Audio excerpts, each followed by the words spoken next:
Hi, I'm Gene Shepard, and I'm reading from my collection of short stories called Wanda Hickey's Night of Golden Memories and Other Disasters.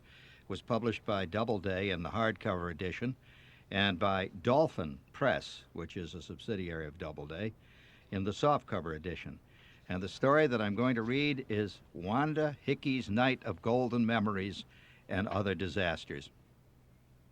Wanda Hickey's Night of Golden Memories and Other Disasters. Puberty rites in the more primitive tribal societies are almost invariably painful and traumatic experiences. I half dozed in front of my TV set as the speaker droned on in his high nasal voice. One night a week, as a form of masochistic self-discipline, I sentenced myself to a minimum of 3 hours viewing public television. Like so many other things in life, public TV is a great idea, but a miserable reality. Murky films of home life in Kurdistan, jowly English authors being interviewed by jowly English literary critics, pinch-faced ladies demonstrating Japanese brush techniques. But I watch all of it religiously, I suppose because it is there, like Mount Everest. A classical example is the Ooga Booga tribe of Lower Micronesia, the speaker continued, tapping a pointer on the map behind him. A shot of an Ooga Booga teenager appeared on the screen, eyes rolling in misery, face bathed in sweat. I leaned forward. His expression was strangely familiar. When an Ooga Booga reaches puberty, the rites are rigorous and unvarying for both sexes. Difficult dances are performed, and the candidate for adulthood must eat a sickening ritual meal during the post-dance banquet. You will also notice that his costume is as uncomfortable as it is decorative. Again, the poor Ooga Booga appeared, clothed in a garment that seemed to be made of feathers and chainmail, the top grasping his Adam's apple like an iron clamp, his tongue lolling out in pain. The adults attend these tribal rituals only as chaperones and observers, and look upon the ceremony with indulgence. Here we see the ritual dance in progress. A heavy rumble of drums, then a moiling herd of sweating, feather-clad dancers of both sexes appeared on the screen amid a great cloud of dust. Of course, we in more sophisticated societies no longer observe these rites. Somehow the scene was too painful for me to continue watching. Something dark and lurking had been awakened in my breast. "What the hell you mean we don't observe puberty rites?" I mumbled rhetorically as I got up and switched off the set. Reaching up to the top bookshelf, I took down a leatherette-covered volume. It was my high school class yearbook. I leafed through the pages of photographs, beaming biology teachers, pimply-faced students, lantern-jawed football coaches. Suddenly, there it was, a sharply etched photograph record of a true puberty rite among the primitive tribes of northern Indiana. The caption read, "The junior prom was heartily enjoyed by one and all. The annual event was held this year at the Cherrywood Country Club. Mickey Isley and his magic music makers provided the romantic rhythms. All agreed that it was an unforgettable evening, the memory of which we will cherish all in the years to come." Yeah, true enough. In the gathering gloom of my Manhattan apartment, it all came back. "Hey, you going to the prom?" asked Schwartz, as we chewed on our salami sandwiches under the stands of the football field, where we preferred for some reason to take lunch at that period of our lives. "Yep, I guess so," I answered as coolly as I could. "Who are you taking?" Flick joined the discussion, sucking at a bottle of knee-high orange. I don't know, I was thinking of Daphne Bigelow." I had dropped the name of the most spectacular girl in the entire high school, if not the state of Indiana itself. "No kidding," Schwartz reacted in a tone of proper awe and respect, tinged with disbelief. "Yeah, I figured I'd give her a break." Flick snorted. Oh, the gassy orange pop going down the wrong pipe. He coughed and wheezed brokenly for several moments. I had once dated Daphne Bigelow, and although the occasion, as faithful readers will recall, was not a riotous success, I felt that I was still in the running, though. Several occasions in the past month had led me to believe I was making a comeback with Daphne. Twice, that's twice, she had distinctly acknowledged my presence in the halls between classes, once actually speaking to me. "Oh, hi there, Fred," she had said in that musical voice. Hi, Daff, I replied wittily. The fact that my name is not Fred is neither here nor there. She had spoken to me. She had remembered my face from somewhere. You got to go formal, said Schwartz. I read on a bulletin board where it said you wear a summer formal to the prom. No kidding. Flick had finished off the orange and was now fully with us. What the heck's a summer formal? Oh, come on, Flick. That's where you wear one of them white coats, I explained. I was known as the resident expert in our group on all forms of high life. That was because my mother was a fantastical Fred Astaire fan, and we saw all of his movies. You got to rent 'em, I said with the finality of an expert. 2 weeks later, each one of us received a prim white envelope containing an engraved invitation. Quote, "The junior class is proud to invite you to the junior prom, which will be held at the Cherrywood Country Club beginning at 8 p.m. June 5th. Dance to the music of Mickey Isley and his magic music makers. Summer formal required. Signed, the committee." It was the first engraved invitation I'd ever received in my life. The puberty rites had begun. That night, around the supper table, the talk was of nothing else. "Who are you going to take?" my old man asked, getting right to the heart of the issue.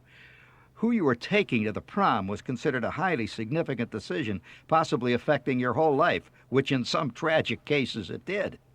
I don't know. I was thinking of a couple of girls, I replied in an offhand manner, as though this slight detail didn't concern me at all.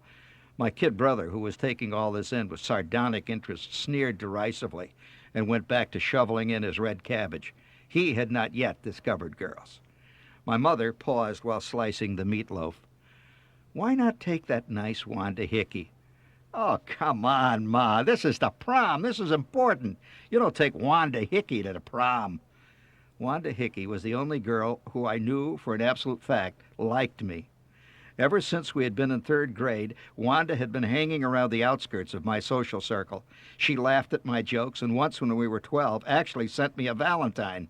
She was always loitering around the tennis courts, the ball diamonds, the alleys where on long summer nights we played kick the can or siphoned gas to keep Flick's Chevy running. In fact, there were times when I couldn't shake her. Nah, I haven't decided who I'm going to take. I was kind of thinking of Daphne Bigelow. The old man set his bottle of Pabst Blue Ribbon down carefully on the table. Daphne Bigelow was the daughter of one of the biggest men in town.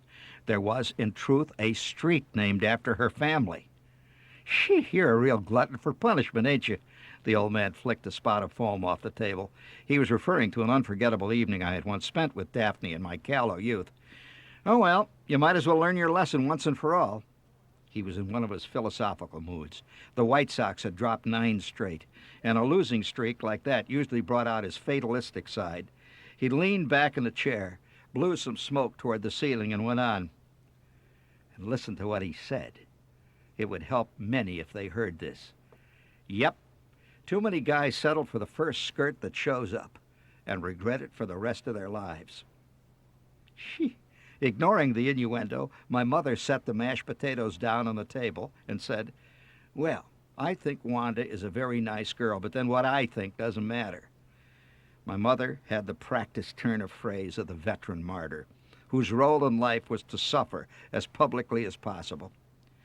"I got to rent a summer formal," I announced. "Christ, you're going to wear one of them monkey suits?" The old man chuckled. He had never, to my knowledge, worn anything more formal than a sports jacket in his entire life. "I'm going to go down on that place on Holman Avenue tomorrow with Schwartz and see about it. We got to rent suits." "Oh, boy, la-di-da," said my kid brother with characteristic, eloquent understatement, like father, like son. The next day after school, Schwartz and I went downtown to a place we both had passed countless times in our daily meanderings. Hanging out over the street was the cutout of a tall, cream-faced man dressed to the nines in high silk hat, stiff starched shirt, swallowtail coat, striped morning trousers, and an ivory-headed walking stick held with the easy grace by his dove-gray gloved hand. In red, sputtering neon script underneath it read, "L. Swank Formal Wear. Rented by the day or the hour. Free fittings." We climbed the narrow, dark wooden steps to the second floor. Within a red arrow pointed on the wall were the words, "Swank Formal. turn left. We went past a couple of dentist offices and a door marked bail bondsman, freedom for you day or night. I wonder if Fred Astaire ever comes here, Schwartz said. Does he rent his suits in this joint? Oh, come on, Schwartz, this is serious, for crying out loud. I could feel excitement rising deep inside me. The prom, the engraved invitation, the summer formal, it was all starting to come together. Al's swank formal wear turned out to be a small room with a yellow light bulb hanging from the ceiling, a couple of tall glass cases containing suits on hangers, a counter, and a couple of smudgy full-length mirrors. Schwartz opened negotiations with a swarthy, bald, hawk-eyed, shirt-sleeved man behind the counter. Around his neck hung a yellow measuring tape. He wore a worn vest with a half a dozen chalk pencils sticking out of the pocket. We'd like to, Schwartz began confidently. Okay, boys, you want to make it big at the prom, am I right? You come to the right place. You're going to that hop out of Cherrywood, right? Out of Cherrywood? And you want a summer formal, right? A summer formal. Hey, Morty, he shouted out. Hey, Morty, here's 2 more for that bash at Cherrywood. I'd say 136 short, 140 regular. His practiced eye had immediately sized us up correctly. Coming up! Morty's voice echoed from the bowels of the establishment. Humming to himself, Al began to pile and unpile boxes like we weren't even there. I looked around the room at the posters of various smartly turned-out men of the world. One in particular, wearing a summer formal, had a striking resemblance to Cesar Romero. His distinctly gray sideburns, distinguished, and a bronzed face contrasted beautifully with the snowy whiteness of his jacket. There was another picture of Tony Martin, who was at that time at the peak of his movie career, usually portraying Arab princes who disguised themselves as beggars in order to make the scene at the marketplace. He was always falling in love with a slave girl who turned out to be a princess in disguise, played by Paulette Goddard. Tony's roguish grin, somewhat fly-specked, showed that he was about to break into desert song. Schwartz was busily inspecting a collection of bow ties displayed under glass in one of the showcases. Okay, the 36 short, Al, but I'm out of 40s. I'm out of 40s. How about that 42? Just come back from that Dago wedding, okay? Shouted Morty from the back room. Cut the talk and bring in the goods, Al shouted back, straightening up, his face flushed. Bring it out already, barked Al. He turned to me. Hey, this suit just come in from another job. Don't worry about how it looks. We'll clean it up and take it in. It'll fit good. It'll fit just right on you. Morty emerged, a tall, thin, sad man in a gray smock, even balder than Al. He carried 2 suits on hangers and draped them over the counter, gave Al a dirty look, and stalked back into the shadows. Okay now, boys. First you. Al nodded to Schwartz. Take this and try it on behind the curtain. It should fit good, and maybe a little snug in the cuffs, but we'll take 'em out. Schwartz grabbed the hanger and scurried behind a green curtain. Al held up the other suit. In the middle of a dark reddish-brown stain that covered the entire right breast was a neat little hole, right through the jacket. Al turned the hanger around and stuck his finger through the hole. Hey, Morty! He shouted. Morty! What now? How about this hole in the 42? How about the hole? Can you take it out by tomorrow night? What do you want? Miracles, for crying out loud? Morty whined. Don't worry, kid. We'll fix this up as good as new. You'll never tell it ain't a new coat. Schwartz emerged from the fitting room, shrouded in what looked like a parachute with sleeves. Perfect. Couldn't be better, shouted Al exultantly. Darting from behind the counter, he grabbed Schwartz by the shoulders, spun him around, and with a single movement ran his hand up into Schwartz's crotch, measured the inseam, spun him around again, made 2 pencil marks on the sleeves, which came almost to his fingertips, yanked up the collar, punching him smartly in the kidney, all the while murmuring in a hoarse stage whisper, It's made for you, kid, made. Just perfect. Couldn't be better. Look at that. Perfect. Just like tailor-made. Schwartz smiled weakly throughout the entire ordeal. Okay, kid, take it off. I'll have it ready for you next week. Obediently, Schwartz disappeared into the fitting room. Al turned to me. Here, slip on his coat, kid. He held it out invitingly. I plunged my arms into its voluminous folds. I felt his iron grip on my shoulder blades as he yanked me upward and spun me around, his appraising eye darting everywhere. Just perfect. Couldn't be better. Fits like a glove. Take it in a little here, right there. Pull in the bias here. He took out his chalk and made a few marks on the back. Okay, slip out it, kid. Al again thrust his fingers through the hole. See this hole? Reweave it like new, and don't worry about the stain. We'll get it out. Must have been some party, huh? Here, try on these pants, kid. He tossed a pair of midnight blue trousers over the counter at me. Inside the hot little cubicle, as I changed into my pants, I stroked the broad black velvet stripe that lined the outer seam. I was really in the big time now. Oh, they were rumpled, of course, and they smelled strongly of some spilled beverage, but they were truly magnificent. The waist came to just a shade below my armpits, beautifully pleated. Tossing the curtain aside, I shayed out like Cary Grant. Hey, stand up straight, kid, Al breathed into my ear. An aromatic blast of pastrami and pickled herring made my head reel. Ah, perfect, just right. Put a little tuck in the waist here. He grabbed several yards of the seat, and a little in here. A sudden thrill of pain as he violently measured the inseam. Now it was all over. Now, he said back behind his counter once again, how do you see the shorts, huh? You want them straight, or do you want them ruffled? Maybe pleated, maybe, huh? Very smart. The pleated models are really good. He indicated several shirts on display in his grimy glass case. Let me see. I would recommend the Monte Carlo model. Real spiffy number. We both peered down at the shirts. The Monte Carlo number was indeed spiffy. Its wide, stiff V-cut collar arching over cascading ribbons of razor-sharp pleats. Boy, now that's a shirt. Schwartz breathed excited. Look at that. That's what I want, I said aloud. No other shirt would do. The Monte Carlo is my shirt. Hey, me too, Schwartz seconded. Okay now, Al continued briskly. How about studs? You got some? Got studs, your own? What? He'd caught me off guard. I'd heard the word stud before, but never in a tailor shop. Okay, I guess not. I'll throw 'em in, 'cause you're high-class customers. You get the studs right in the deal. Now, I suppose you want to go first class, right? You kids are going first class? Al directed this question at both of us, his face assuming a look of concerned forthrightness. Right. He repeated.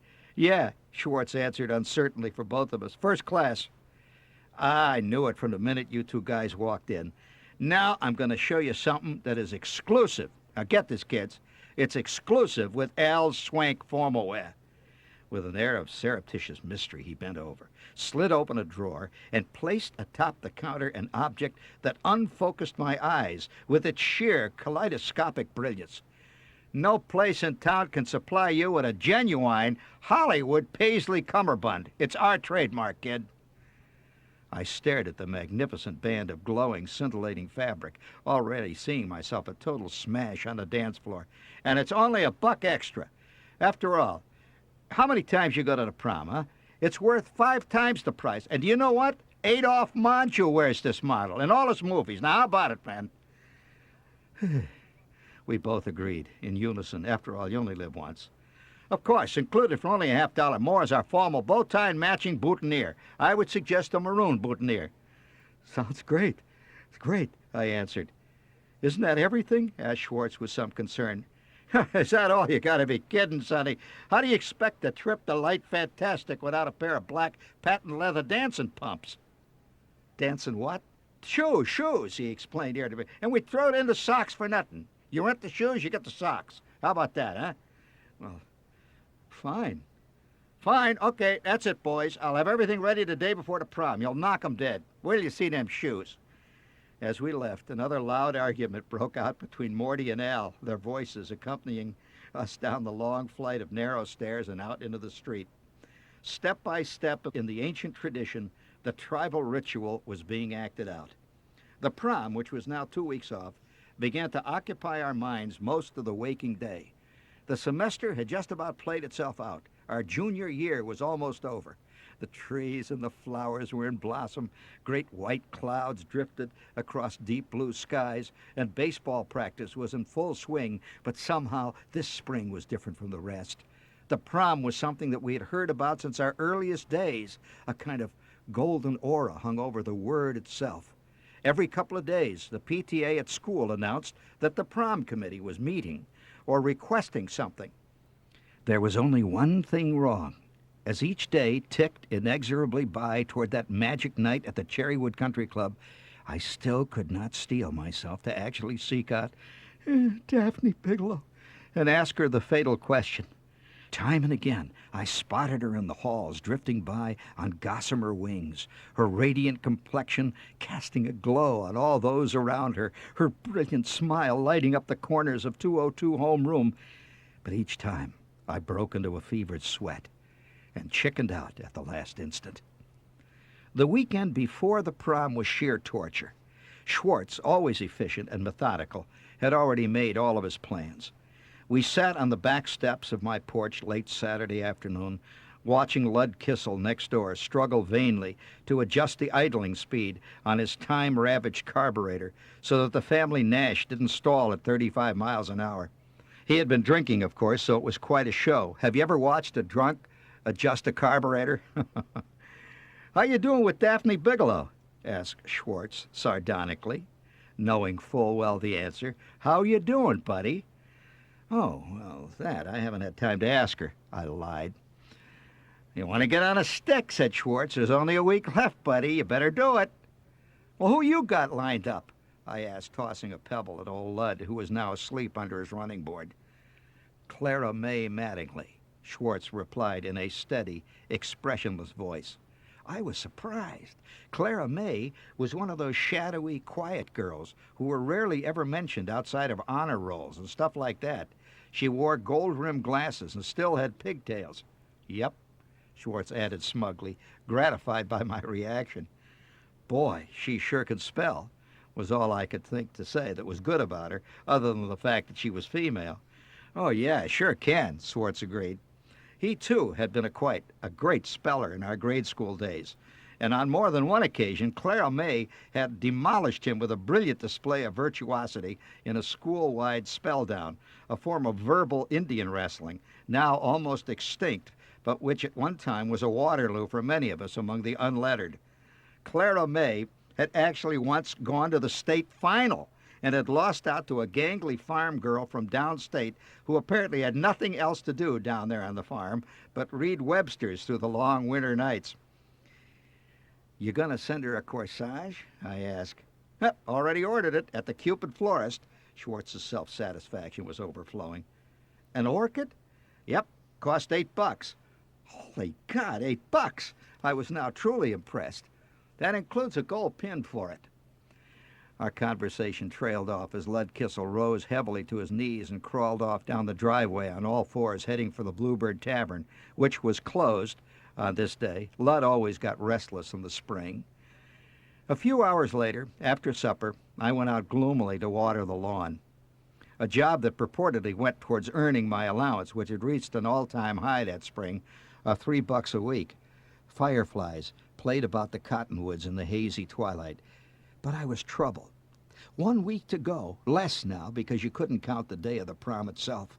In the drawer where I kept my socks and scout knife, buried deep in the back, were 24 $1 bills, which I had saved for the prom. Just as deep in my cowardly soul, I knew I could never ask Daphne Bigelow to be my date. Refusing to admit it to myself, though, I whistled moodily as I sprayed the irises and watched a couple of low-flying bats as they skimmed over the lawn and up into the poplars. Mrs. Kissel, next door, creaked back and forth on her porch swing, a copy of True Romances open on her lap as she waited for Lud's return with his usual snootful. My kid brother came out onto the porch, and from sheer habit, I quickly shot a stream of water over him, catching him in midair as he leaped high to avoid the stream. A beautiful deflection shot. I had led him just right. He caught it full in the chest, his yellow polo shirt clinging to his ribs wetly like a second skin. Bawling at the top of his lungs, he disappeared into the house and slammed the screen door behind him. Now, ordinarily, this small triumph would have cheered me up for hours, but tonight I tasted nothing but ashes. Suddenly, his face reappeared in the doorway. "I'm going to tell Ma!" he yelled. Instantly, like a cobra, I struck. Sweeping the stream quickly over the screen door, I got him full in the face. I got another shot right at him. Another scream of rage, and he was gone. Again, I sank into my moody sea of reflection. Was I going to boot the prom? Flick had already asked Janie Hutchinson, a tall, funny girl who had been in our class since kindergarten, and Schwartz was lined up with Clara May. All he had talked about that week had been that crummy orchid and how good a dancer he was. Flick had stopped asking me about Daphne ever since the past Wednesday, when I had gotten mad because he'd been needling me. All week I'd been cleaning up my Ford for the big night. My only true and total love, that Ford. It was a Ford V8, a convertible that I had personally rebuilt at least 35 times. I knew every valve spring personally. I had honed each valve, burnishing each nut and bolt she carried. Tuesday, I Simonized her completely. Wednesday, I repeated the job. And Thursday, I had polished the chrome until my knuckles ached and my back was stiff. I had spent the past 2 days minutely cleaning the interior, using a full can of saddle soap on the worn leather. Everything was set to go, except for one thing. No girl. A feeling of helpless rage settled over me as I continued spraying the lawn. I flushed out a poor hapless caterpillar from under a bush, squirting him mercilessly, full blast, until he washed down the sidewalk and disappeared into the weeds. I felt a twinge of evil satisfaction as he rolled over and over helplessly. It was getting dark. All that was left of the sun was a long purple-orange streak along the western horizon. The glow of the steel mills to the north and east began to light up the twilight sky. I had worked my way down to the edge of our weedy, pockmarked bed of sod when out of the corner of my eye I noticed something white approaching out of the gloom.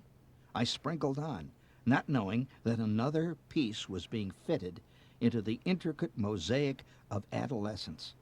I kicked absent-mindedly at a passing toad as I soaked down the dandelions. "What are you doing?" So deeply was I involved in self-pity that at first my mind wouldn't focus. Startled, I swung my hose around, spraying the white figure on the sidewalk 10 feet away. "I'm sorry," I blurted out, seeing at once that I had washed down a girl dressed in white tennis clothes. "Oh, hi, Wanda. I didn't see you there." She dried herself with a Kleenex. "What are you doing?" she asked again. "I'm sprinkling the lawn, stupid." The toad hopped past, going the other way now. I squirted him briefly out of general principles. "You been playing tennis?" Since she was wearing tennis clothes and was carrying a racket, it seemed the only thing to say. "Me and Eileen Akers were playing down at the park," she answered. Eileen Akers was a sharp-faced, bespectacled girl I had inexplicably been briefly in love with in the 3rd grade. I had come to my senses by the time we got into 4B. It was a narrow escape. By then, I had begun to dimly perceive that there was more to women than being able to play a good game of run, sheep, run. "I'm sure glad school's almost over," she went on, when I couldn't think of anything to say. "I can hardly wait. I never thought I'd be a senior." "Yeah," I said. "I'm going to summer camp this season. Are you?" "Yeah," I lied. I had a job already lined up for the summer, working for a surveyor. The next camp I would see would be in the Ozarks, and I'd be carrying an M1. Wanda swung her tennis racket at a June bug that flapped by, barely above stall speed. She missed. The bug soared angrily up and whirled off into the darkness. "Are you going to college when you graduate next year?" she asked. For some reason, I didn't like the drift of the conversation. It was just going bad. "Yeah, I guess so, if I don't get drafted." "My brother's in the Army. He's in the artillery." Her brother, Bud Hickey, was a tall, laconic type, 4 or 5 years older than both of us. "Yeah, I heard. Does he like it much?" "Well, he doesn't write much," she said. "But he's going to get a pass next September before he goes overseas." "How come he's in the artillery?" I asked. "Oh, I don't know. They just put him there. I guess because he's tall." "What the heck's that got to do with it? Do they have to throw the shells or something? He's tall, right?" "Oh, I don't know. They just did it." Then it happened, without thinking, without even a shadow of a suspicion of planning. I actually heard myself asking, "You going to the prom?" "I don't know." For a long instant, she said nothing, just that. Swung her tennis racket at the air. "Oh, I guess so," she finally answered, weakly. "Yeah, it's going to be great," I said, trying to change the subject. "Yeah, great, great." Who are you going with?" She said it as if she really didn't care one way or the other. "Well, I haven't exactly made up my mind yet." I bent down unconcernedly and pulled the giant milkweed out by the roots. Neither have I, she said. It was then that I realized there was no sense fighting it. Some guys are born to dance forever with the Daphne Bigelows, on shining ballroom floors under endless starry skies. Others, well, they do the best they can. I didn't know that yet, but I was beginning to suspect something. Wanda, yes, Wanda, would you, I mean, would, you see, I was thinking, yes, here I go in, over the horns. Wanda, how about going to the prom with me? She stopped twitching her tennis racket. The crickets cheeped. The spring air was filled with the sound of singing froglets. A soft breeze carried with it the promise of a rich summer and the vibrant aromas of a nearby refinery. She began softly. Well, of course I've had a lot of invitations, but I didn't say yes to any of them yet. I guess it would be fun to go with you. Yeah, it'd probably be fun, she said gamely.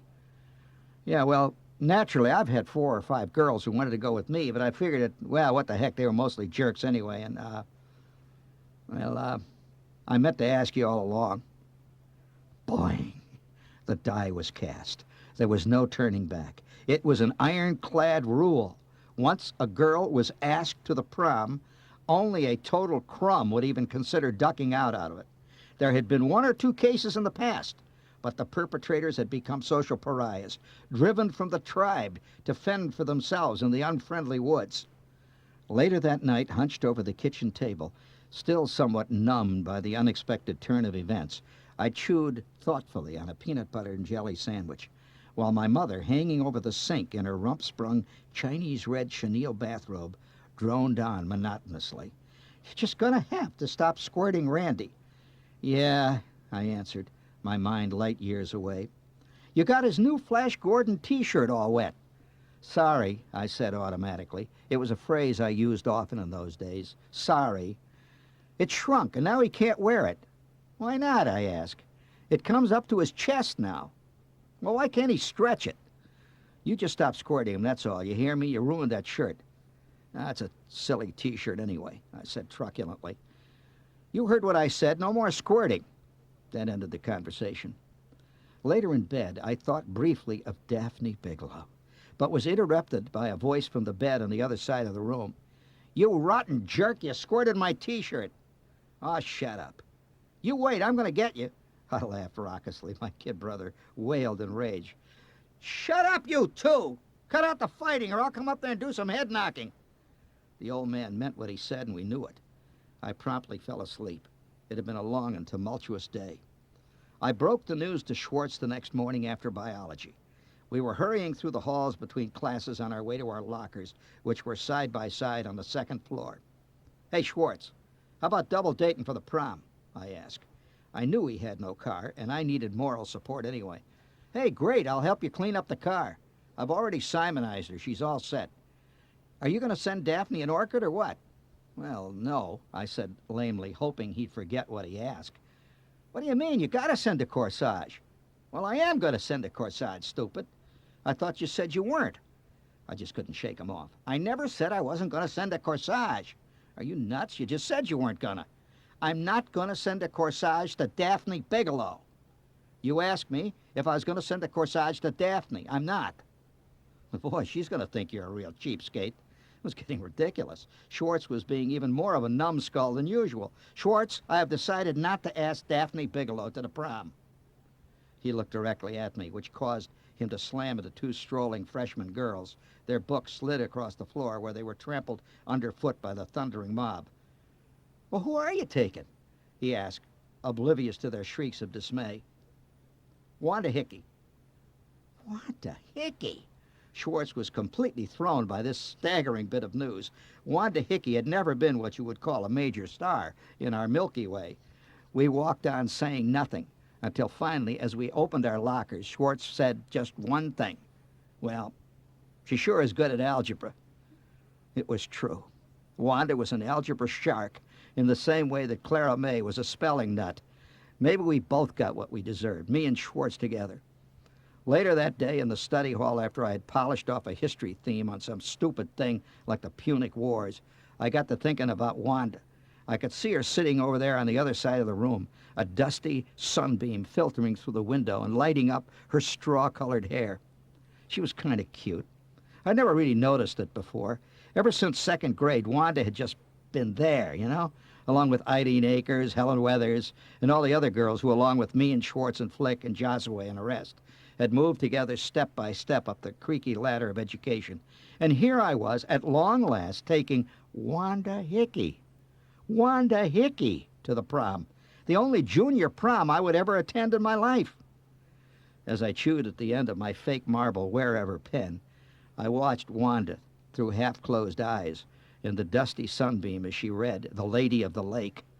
Ahead of me, Schwartz dozed fitfully, as he always did in study hall, his forehead occasionally bumping the desk. Flick, to my right, struggled sullenly over his chemistry workbook. We both knew it was hopeless. Flick was the only one in our crowd who consistently flunked everything. Just flunked. The whole bit. The prom was just 5 days away. This was the last week of school. Ahead, our long summer in the sun stretched out like a lazy yellow road. For many of us, it would be the last peaceful summer we were ever to know. Mr. Wilson, the study hall teacher, wandered aimlessly up and down the aisles, pretending he was interested in what we were pretending to be doing. From somewhere outside drifted the cries of a girls' volleyball game, while I drew pictures of my Ford on the inside cover of my 3-ring notebook, front view, side view, rear view, outlining the drawings with ink. That morning on my way to school, I had gone down to the Cupid florist shop and ordered an orchid. My 24 bucks were shrinking fast. The $8 bite for the orchid didn't help. Schwartz and I were going to split on the gas, which would come to maybe $1 apiece. After paying for the summer formal, I'd be down to a fast 10 bucks left for the night. As I sat in study hall, I calculated, writing the figures down, adding and subtracting, but it didn't come out to much, no matter how I figured it. Schwartz passed a note back to me. I opened it. How about the Red Rooster afterward? Okay. I wrote underneath, where else? And passed it back. The Red Rooster was part of the tribal ritual. It was the place you went after a big date, if you could afford it. I glanced over across the room at Wanda and caught her looking at me. There she is. She's looking now. She instantly buried her head in her book. Good old Wanda. What a dog. On the way home from school every day that week, of course, all we talked about was the prom. Flick was double dating with Josaway, and we were all going to meet afterward at the Rooster and roister on until dawn, drinking deeply of the sweet elixir of the good life. The only thing that nagged me now was financial. 10 bucks didn't look as big as it usually did. Ordinarily, 10 bucks would have gotten me through a month of just fooling around. But believe me, the prom was big time. Friday night, as I sat in the kitchen before going to bed, knocking down a liverwurst on whole wheat and drinking a glass of chocolate milk, the back door slammed open, and in breezed the old man, carrying his bowling bag. Friday night was his big night down at the pinball. He was a fanatical bowler, and a good one, too. He slid the bag across the floor, pretending to lay one down the groove, his right arm held out in a graceful follow-through, right leg trailing in the classic bowling stance. "Hey, right in the pocket," he said with satisfaction. "How'd you do tonight?" I asked. Not bad. Had a 207 game, damn near cracked 600. Whew. He opened the refrigerator and fished around for a beer, then sat down heavily, took a deep drag from the bottle, burped loudly, and said, "Well, kid, tomorrow's a big day, ain't it?" "Yep," I answered, "sure is." "You taking Daphne Bigelow?" he asked. "Nah." "Wanda Hickey." "Oh, yeah? Really?" "Well, you can't win them all, right? Wanda's old man is some kind of a foreman at the mill or something, huh?" "I guess so. He drives a Studebaker Champion, don't he? The green two-door with the white walls?" The old man had a fine eye for cars. He judged all men by what they drove. Apparently a guy who drove a two-door Studebaker was not absolutely beyond the pale. "It ain't a bad car, except they all burn oil after a while," he mused, omitting no aspects of the Studebaker. "You know, they used to have a weak front end, kid. Bad kingpins." He shook his head critically, opening another beer, and reached for the rye bread. I said nothing, lost in my own thoughts. My mother and kid brother had been in bed for an hour or so. We were, for all practical purposes, alone in the house, me and the old man. Next door, Mrs. Kissel threw out a pail of dishwater into the backyard with a whoosh. Her screen door slammed. "How you fixed for tomorrow night?" the old man asked suddenly, swirling his beer bottle around to raise the head. "What do you mean?" "I mean, how you fixed? My father never talked money to me. I got my allowance every Monday, and that was it." "Well, I got about $10." That was all he said. After sitting in silence for a minute or two, he said, You know, kid, I always wished I could have gone to a prom." How can you answer something like that? He had barely gotten out of 8th grade when he had to go to work, and he never had stopped for the rest of his life. "Oh, well, what the hell," he finally answered himself. He cut himself a slice of boiled ham and made a sandwich. "Oh, boy, kid, I was really hot tonight. Got a string of 6 straight strikes in the second game. The old hook was moving. Getting a lot of wood, Rubber Band." He always called me names like that when he got philosophical. Rubber Band, Icebox, Rat Trap. He reached into his hip pocket, took out his wallet, and he said, "Look, don't tell Ma." He handed me a $20 bill. I had a couple of bets going on in the second game, and I'm a money bowler. He certainly was that. No doubt of it. In his early teens, the old man had scrounged out a living as a pool shark in Chicago, and he had never lost his touch. I took the 20, glommed onto it the way a proverbial drowning man grabs at a straw. I was so astounded at this unprecedented gesture that it never occurred to me to say thanks. He would have been embarrassed if I had. A miracle had come to pass. There was no doubt about it. The prom was going to be an unqualified gas. The next day dawned, bright and sunny, as perfect as a June day can be in a steel mill town. Even the blast furnace dust that drifted steadily and aimlessly through the soft air glowed with promise. I was out early, dusting off the car. It was going to be a top-down night. Oh, if there's anything more romantic than a convertible with the top down in June going to a prom, I'd like to hear about it. Cleopatra's barge couldn't have been much more seductive. My kid brother, his diminutive Flash Gordon T-shirt showing a great expanse of knobby backbone and skinny belly, yapped around me as I toiled over the Ford. "Look what you done to my T-shirt, you jerk," he whined, his runny nose trickling. He was in the midst of his usual spring cold. Now that would be superseded by his summer cold, which lasted nicely to the whopper he always got in the fall, which would, of course, be only a prelude to his winter-long monster cold that carried him through Christmas and the following spring. "Stay away from the fender, you crumb. You're dripping on it," I shouted angrily, shoving him away. "Flash Gordon's only about an inch high now. Look what you did to my shirt." I couldn't help laughing. It was true. Flash had shrunk, along with the shirt, which Randy had earned by doggedly eating 3 boxes of Wheaties, saving the box tops and mailing them in with 25 cents that he had, by dint of ferocious self-denial, saved from his 30-cent weekly allowance. "Look, kid, I'll get you another Flash Gordon T-shirt. Will you shut up?" "You can't. They're not giving them away anymore. They're giving away Donald Duck beanies with a propeller on top now. No more shirts." "Well, then stretch the one you've got now, stupid." "It won't stretch. It keeps getting littler." He bounced up and down on the clothes pole, jiggling the clothesline of my mother's wash. Within 3 seconds, she was out on the back porch yelling, "Cut it out with the clothes pole, kid!" Sullenly, he slid off onto the ground. I went back to work until the Ford gleamed like a rare jewel. Then I went into the house to begin the even more laborious process of getting myself in shape for the evening ahead. Looking into the mirror after closing and locking the bathroom door, I took 2 showers, wearing a brand-new bar of Lifebuoy down to a nub. I knew what happened to people who didn't use it every week.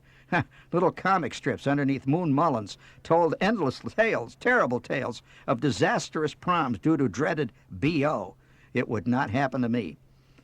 I then shaved for the second time that week, using a new Gillette blue blade. As usual, when an important shave was executed, I nicked myself nastily in several places. "Son of a bitch," I muttered, plastering the wounds with little pieces of toilet paper. Carefully, I went over every inch of my face, battling that age-old enemy, the blackhead, and polished off the job with a copious application of stinging aqua velva. Next, I attacked my hair, combing and recombing, getting just the right insouciant pitch to my pride and joy, my D.A. haircut, the good old duck's ass. Tonight, I would be a truly magnificent specimen of lusty manhood. Twilight was fast approaching when I emerged from the bathroom, redolent of rare aromas, pink and svelte. But the real battle had not yet begun. Laid out on my bed was my beautiful summer formal. Al was right. The elegant white coat truly gleamed in virginal splendor. Not a trace of the red stain or the sinister hole could be detected. The coat was ready for another night of celebration, its lapels spotless, its sleeves smooth and uncreased. Carefully, I undid the pins that festooned my pleated Monte Carlo shirt. It was the damnedest thing I'd ever seen. Once I got it straightened out, long, trailing, gauze-like shirt tails, a crinkly front that thrummed like sheet metal, and a collar that seemed to be carved out of white rock. I slipped it on. Panic. It had no buttons, just holes. Rummaging around frantically in the box the suit came in, I found the cellophane envelope containing little round black things. Ripping the envelope open, I poured them out. There were 5 of them, 2 of which immediately darted under the bed. From the looks of the remaining 3, they certainly weren't buttons, but they'd have to do. Although I didn't know it at the time, I had observed a classic maneuver executed by at least one stud out of every set rented with a tux. Down on my hands and knees, already beginning to lose my lifebuoy sheen, sweat popping out here and there, I scrambled around for the missing studs. The adolescent torture ordeal was well underway, although I did not know it at the time. 7 o'clock was approaching with such rapidity as to be almost unbelievable. Schwartz, Clara May, and Wanda would already be waiting for me, and here I was, in my underwear, crawling around on my hands and knees. Finally, amid the dust and dead spiders under my bed, I found the 2 studs, cowering together behind a hardball I'd lost 3 months earlier. Back before the mirror again, I struggled to get them in place between the concrete slits of the shirt. Sweat was beginning to show under my arms. I got 2 in over my breastbone, and now I tried to get the one at the collar over my Adam's apple. No way, it was impossible. I could feel from deep within me several sobs beginning to form. The more I struggled, the more ham-fisted I became. Oh, no, 2 black thumb smudges appeared on the snow-white collar. "Ma!" I screamed. "Look at my shirt!" She rushed in from the kitchen carrying a paring knife and a pan of apples. "What's the matter?" "Look!" I pointed at the telltale prints. My kid brother cackled in delight when he saw the trouble I was in. "Don't touch it," she barked, taking control immediately. Dirty collars were her métier. She had fought them all her life. She darted out of the room and returned instantly with an art gum eraser. "Now, hold still." I obeyed as she carefully worked the stud in place and then artistically erased the 2 monstrous thumbprints. Never in my life had I experienced a collar remotely like the one that now clamped its iron grasp around my windpipe. Hard and unyielding, made of concrete, it dug mercilessly into my throat. A mere sample of what was to come. "Where's your tie?" she asked. I had forgotten about that detail. It must be, in the box," I managed to gasp out. The collar had almost paralyzed my voice box. She rummaged around and came up with the bow tie. It was black and had 2 metal clips. She snapped it onto the wing collar and stood back. "Now, look at yourself in the mirror." I didn't recognize myself. She picked up the midnight blue trousers and held them up so that I could slip into them without bending over. True to his word, Al had indeed taken in the seat. The pants now clamped me in a vice-like grip that was to damn near emasculate me before the evening was out. I sucked in my stomach, buttoned the waistband tight, zippered up the fly, and stood straight as a ramrod. It was the only way I could stand before the mirror. I had no other choice. "Give me your foot." My mother was down on all fours, pulling the silky black socks onto my feet. Then, out of a box on the bed, she removed the gleaming pair of patent leather dancing pumps, grabbed my right foot, and shoved it into one of them, using her finger as a shoehorn. I tromped down. She yelled in pain. "I can't get my finger out!" I hobbled around, taking her finger with me. "Stand still!" she screamed. I stood like a crane, 1 foot in the air, with her finger jammed deep into the heel. "Randy, come here! Randy!" she yelled.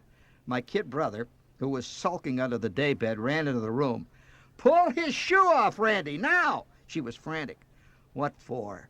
he asked sullenly. "What do you mean, what for? Don't ask stupid questions. Do what I say." I was getting an enormous cramp now in my right buttock. "Stand still," she yelled. "You're breaking my finger." The pain roared up and down my back. Randy looked on impassively, observing a scene that he was later to weave into a family legend, embroidering it more and more as the years went by, making himself the hero, of course. "Randy, take off the shoe!" Her voice quavered with pain and exasperation. He squirted my T-shirt.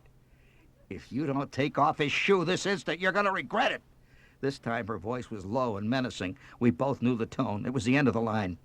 Randy bent over and tugged at the shoe. My mother toppled over backward in relief, rubbing her index finger, which was already getting blue. "Go back under the daybed," she snapped. He scurried out of the room. I straightened out my leg, the cramp subsiding like a volcano in the marrow of my bones, and the gleaming pumps were put in place without further incident. I now stood, encased as in armor. "What's this thing?" she asked from behind me. I executed a careful 180-degree turn. "Oh, Al says that's a cummerbund." Her face lit up like an Italian sunrise. A cummerbund! She had seen Fred Astaire in many a cummerbund while he spun down marble staircases with Ginger Rogers in his arms. But it was the first actual specimen she had ever been close to. She picked it up reverently, its paisley brilliance lighting up the room like an iridescent jewel. "How does it work?" she asked, examining it closely. Before I could answer, she said, "Oh, I see. It has clips in the back. Hold still." Around my waist it went. She drew it tight. The snaps clicked into place. It rode snugly halfway up my chest. She picked up the snowy coat and held it out. I lowered my arms into it and straightened up. She darted around to the front, closed the single button, and there I stood. Adonis. Posing before the full-length mirror on the bathroom door, I noted the rich accent of my velvet stripes, the gleam of my pumps, the magnificent dash and sparkle of my high-fashion Hollywood cummerbund. What a sight, what a feeling. This is the way life should be. This is what it's all about. I heard my mother call out from the next room. "Hey, what's this thing?" She came out holding a cellophane bag containing a maroon object. "Oh, that's my boutonniere." "Your what?" "It's a thing for the lapel, like a fake flower." It was the work of an instant to install my elegant wool carnation. It was the crowning touch. I was so overwhelmed that I didn't care about the fact that it didn't match my black tie, as Al had promised. With the cummerbund I was wearing, no one would notice anyway. I was fantastic. Taking my leave, as Cary Grant would have done, I sauntered out the front door, turning to give my mother a jaunty wave, just in time for her to call me back to pick up Wanda's corsage, which I had left on the front hall table. Slipping carefully into the front seat of my Ford, with the cellophane-top box safely beside me, I leaned forward slightly to avoid wrinkling the back of my coat, started the motor up. Oh, and I shoved off into the warm summer night. A soft June moon hung overhead. The Ford purred like a kitten. When I pulled up before Wanda's house, it was lit up from top to bottom. Even before my brakes had stopped squealing, she was out on the porch, her mother fluttering about her, her father lurking in the background, beaming. With stately, magnificent tread, I moved up the walk. My pants were so tight that if I had taken one false step, God knows what would have happened. In my sweaty aqua velvet-scented palm, I clutched the ritual largesse in its shiny cellophane box. Wanda wore a long turquoise taffeta gown, her milky skin and golden hair radiating in the glow of the porch light. This was not the old Wanda. For one thing, she didn't have her glasses on, and her eyes were unnaturally large and liquid, the way the true myopia victims always are. "Gee, thanks for the orchid," she whispered. Her voice sounded strained.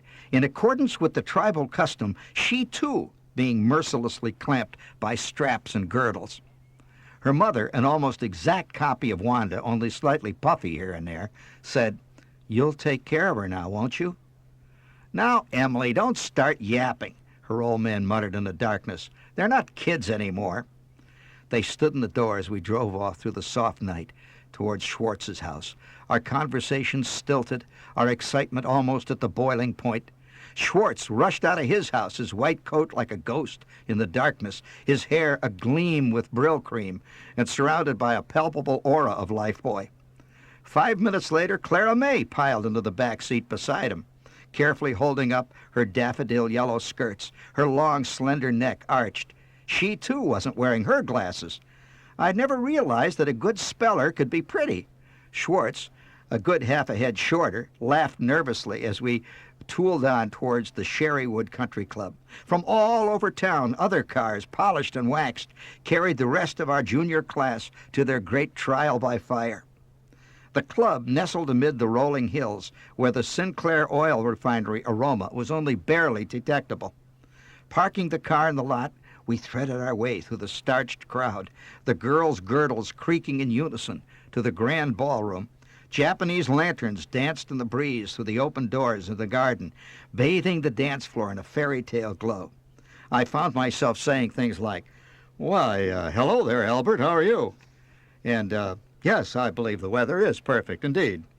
Only Flick, the unregenerate Philistine, failed to rise to this occasion. Already rumpled in his summer formal, he made a few tasteless wisecracks as Mickey Isley and his magic music makers struck up the sultry sounds that had made them famous in every steel mill town that ringed Lake Michigan.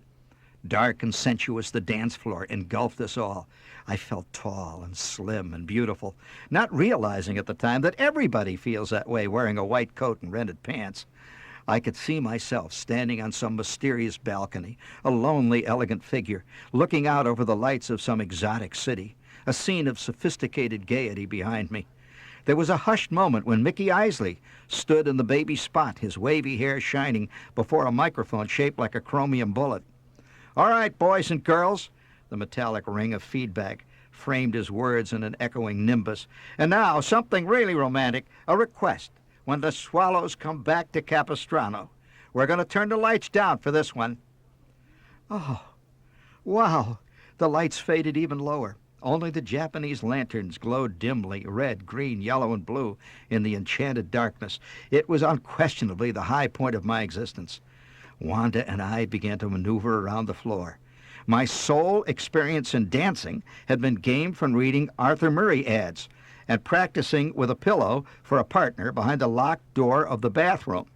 As we shuffled across the floor, I could see the black footprints of the ad before my eyes, marching on a white page, 1, 2, 3, and then the white one that said, "Pause." Back and forth, up and down, we moved metronomically. My box step was so square that I went in little right angles for weeks afterward. The wool carnation rode high up on my lapel and was beginning to scratch my cheek, and an insistent itch began to nag at my right shoulder.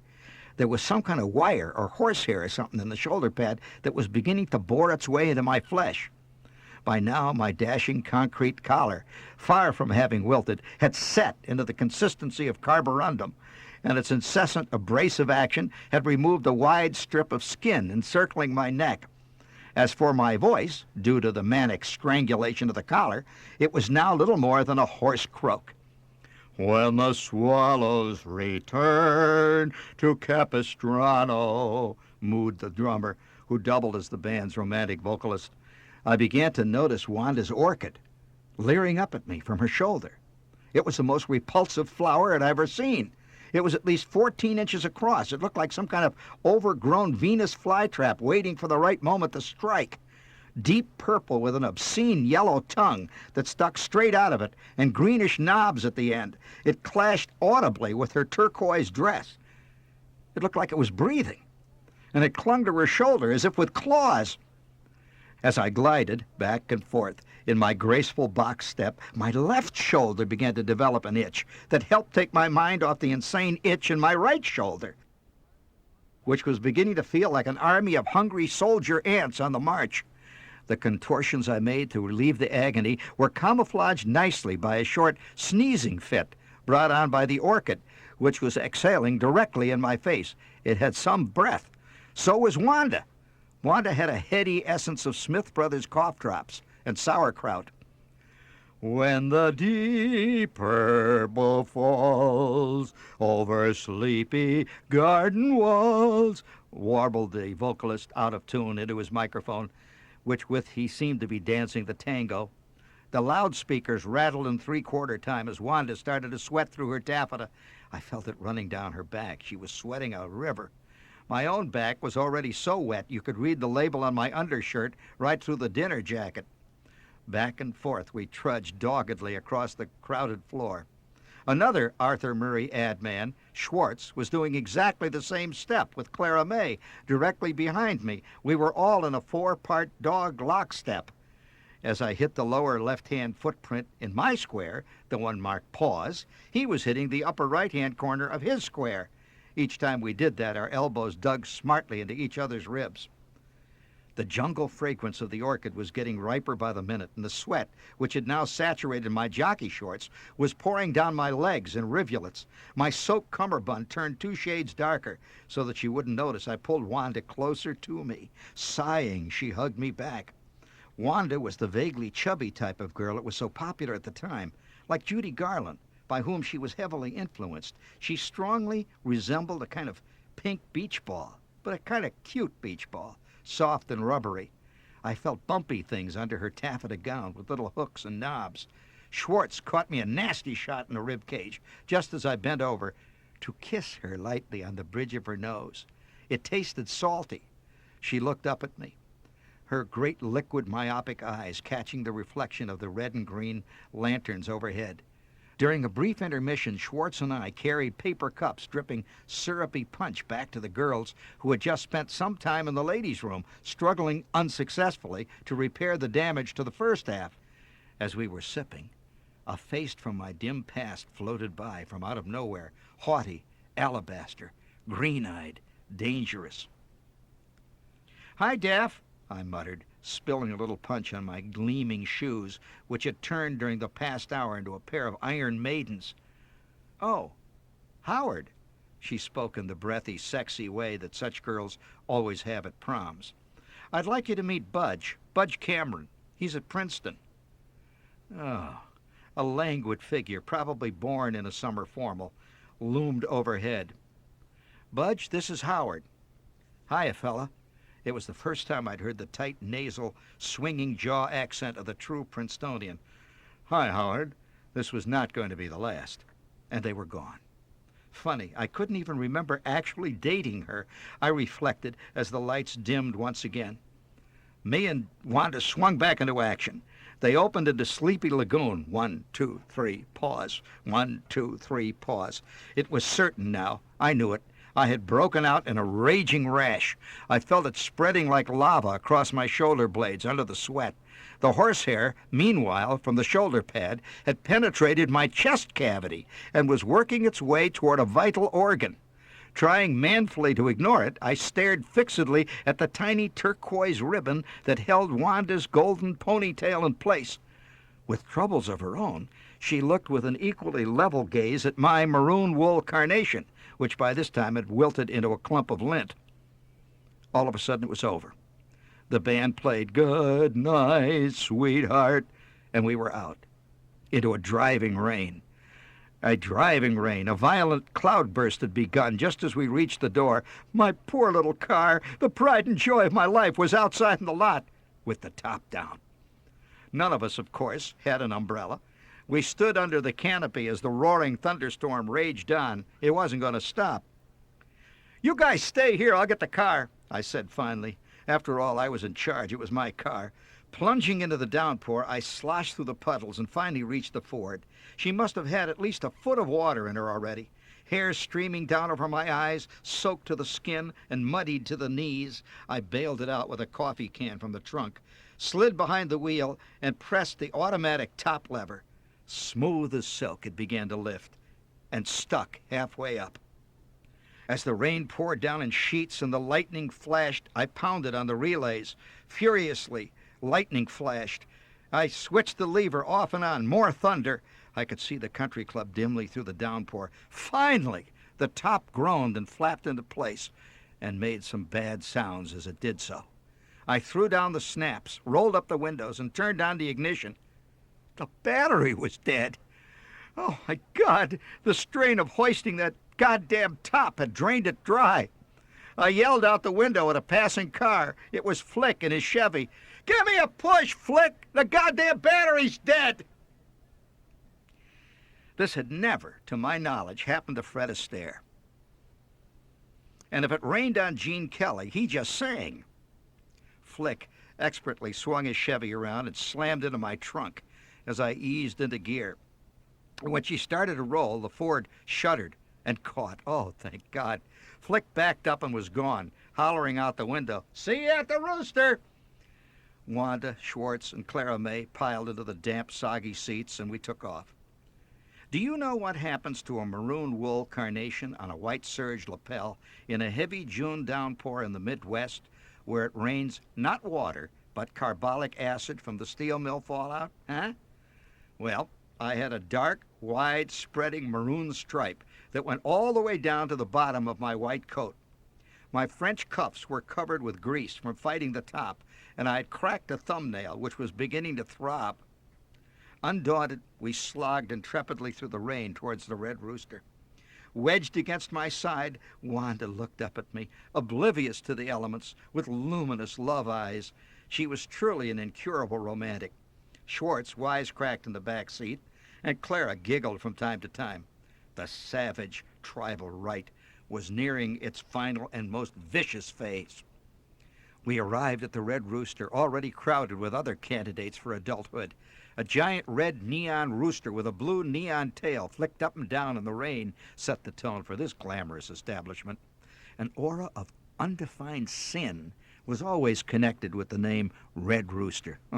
Sly winks, nudgings, and adolescent cacklings about what purportedly went on at the Rooster made it the in spot for such a momentous revel. Its waiters were rumored really to be secret henchmen of the mafia.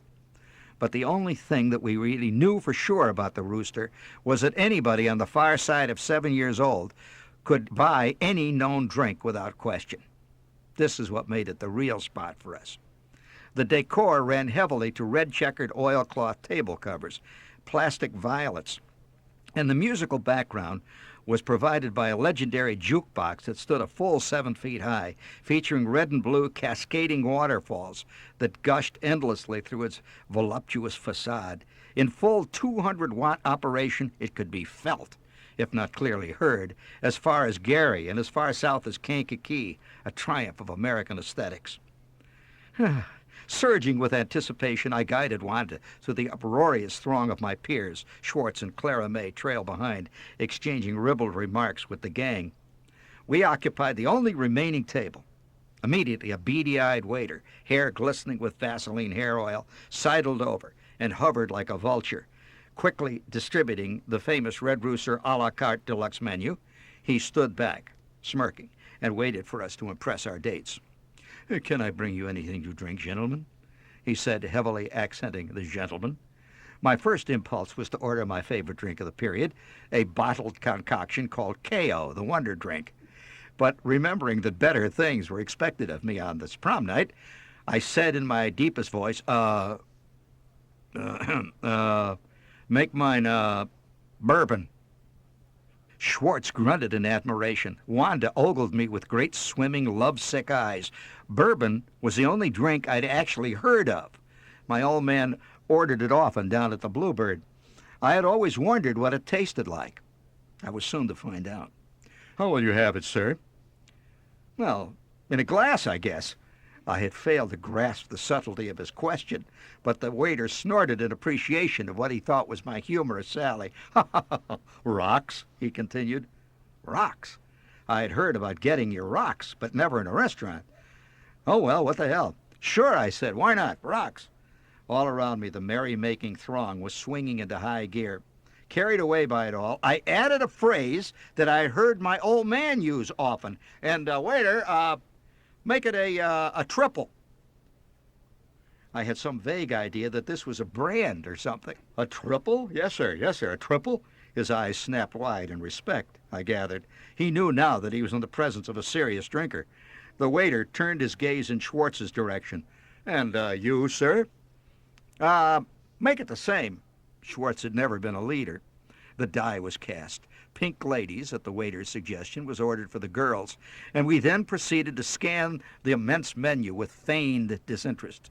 When the waiter returned with our drinks, I ordered, for reasons that even today I am not able to explain, lamb chops, yellow turnips, mashed potatoes and gravy, a side dish of the famous Red Rooster Roquefort Italian coleslaw, and strawberry shortcake.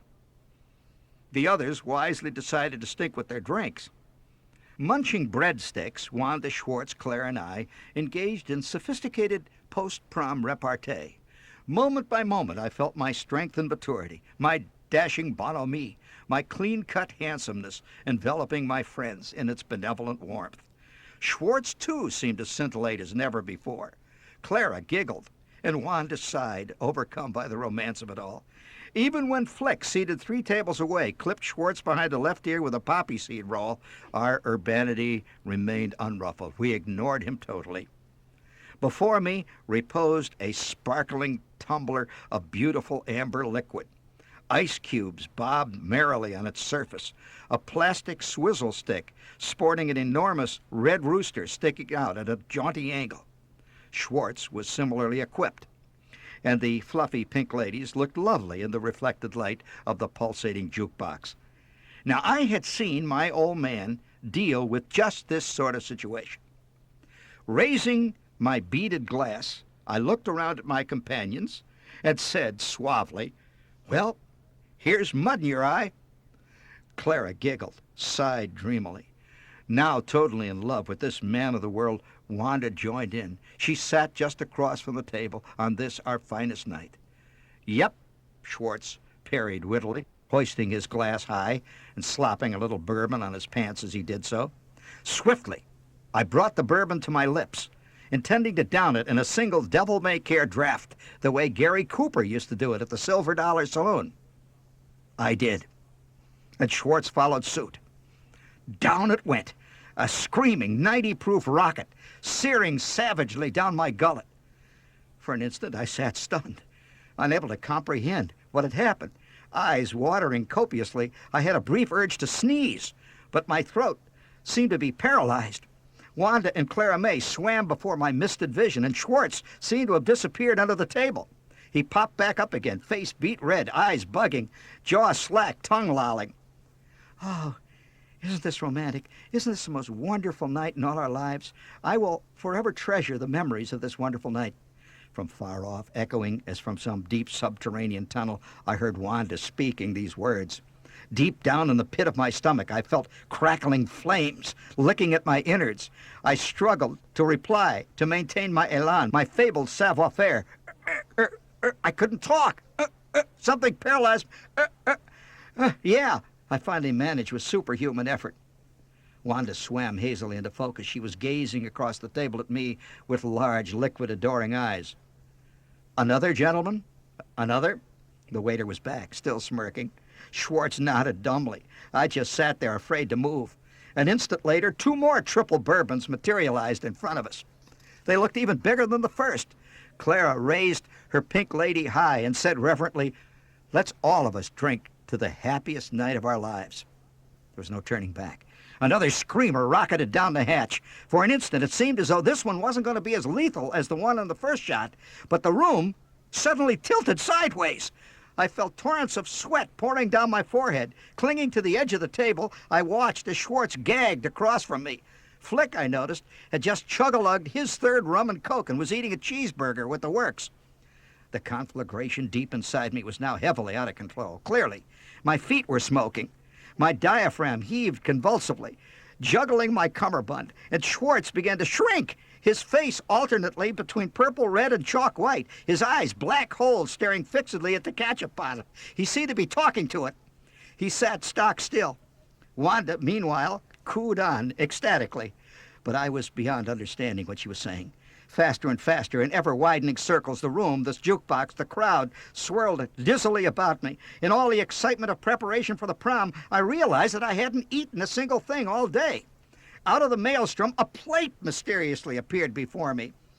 Paper-pantied lamb chops hissing in bubbling grease, piled yellow turnips, gray mashed potatoes, awash with thick brown gravy. Maybe this will help, I thought incoherently and stupidly. Maybe this will help me. Grasping my knife and fork firmly as I could, I paused and tried to whack off a piece of meat. Suddenly, the landscape tilted again, 45 degrees to starboard. and the chop I was about to attack skidded off my plate, plowing a swath through the mashed potatoes and right into the aisle. Pretending not to notice, I addressed myself to the remaining chop, which slid around, eluding my grasp, until I finally managed to skewer it with my fork. Hacking off a chunk, I jammed it fiercely, mouthward, missing the target completely. Still impaled on my fork, the chop slithered over my cheekbone, spraying gravy as it went, all over my white lapels. On the next try, I had better luck, and I finally managed to get the whole chop down, probably the bone, too. To my surprise, I didn't feel any better. Maybe the turnips will help, I thought. Lowering my head to within an inch of the plate to prevent embarrassing mishaps, I shoveled them in. But the flames within me only seemed fanned by this stuff. Higher and higher they went. I tried the potatoes and gravy. My legs began to turn cold. They were made out of ice. I wolfed down the Red Rooster, Roquefort, Italian coleslaw. My stomach began to rise like a helium balloon, bobbing slowly up the alimentary canal. It was coming right up through my throat. My nose, now low over the heaping dish of strawberry shortcake piled high with whipped cream and running with juice. I knew at last for a dead certainty what I had to do before it happened right here in front of everybody. I struggled to my feet. A strange rubbery numbness had struck my extremities. I tottered from chair to chair, grasping for the wall. There was a buzzing in my ears. 20 seconds later, I was down on my knees, gripping the bowl of the John like a life preserver in pitching seas. Schwartz, imitating me as usual, lay prostrate on the tiles beside me, his body racked with heaving sobs. Lamb chops, bourbon, turnips, mashed potatoes, coleslaw, all of it came rushing out of my mouth, my nose, my ears, my very soul. Then Schwartz opened up, and we took turns retching and shuddering. A head thrust itself between us, directly into the pot. It was Flick, moaning dejectedly, crying out wretchedly. Up came the cheeseburgers, the rum and cokes, the pretzels, the potato chips, punch, gumdrops, a corned beef sandwich, a fingernail or two, everything that he had eaten for the last month.